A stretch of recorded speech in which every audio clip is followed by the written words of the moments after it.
5 mid-tower cases, 5 very different priorities. Stay to the end because the best choice is not simply the biggest or the most expensive looking one. The H5 Flow takes 5th place. That doesn't make it a bad choice. It's the most compact and straightforward option here, which can be exactly what you need for a clean mid-range gaming build. Its airflow-focused panels, quiet included fans, and generous graphics card clearance make daily use simple.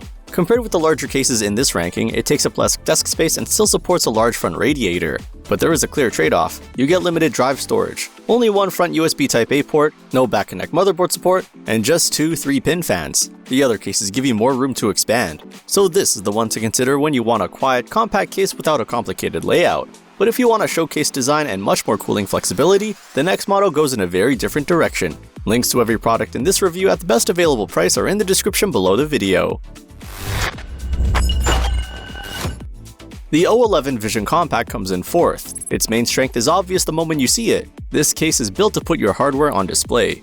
You can use the glass top for the cleanest panoramic look, or switch to the mesh top for stronger cooling. It also supports back-connect motherboards and large radiators at the top, side, and bottom, giving it more custom cooling flexibility than the H5. The problem is that no fans or controller are included, so the case may look complete on the outside, but your shopping list is not finished. The glass top setup also reduces cooling capacity, and only the bottom intake gets a separate dust filter.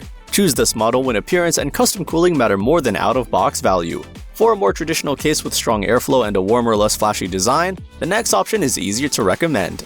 Please like this video and subscribe to the channel if this comparison is helping you.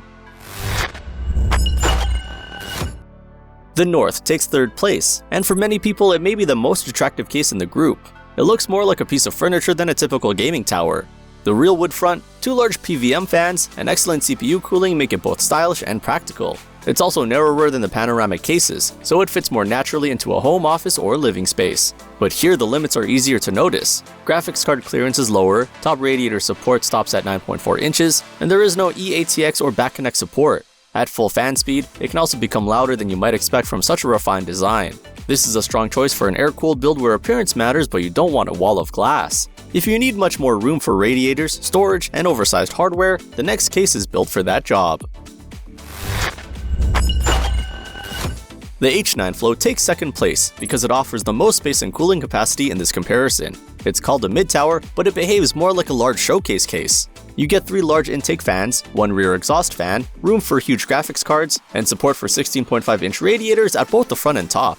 Compared with the North, the difference in building space is immediate, especially when routing cables or installing liquid cooling. But size is also its biggest weakness. This case needs a wide section of your desk, and the standard model has no fan controller or built-in vertical expansion slots. Noise is also only average when the fans are pushed harder. Pick the H9 when you're building a high-end system and do not want component clearance to become a problem later.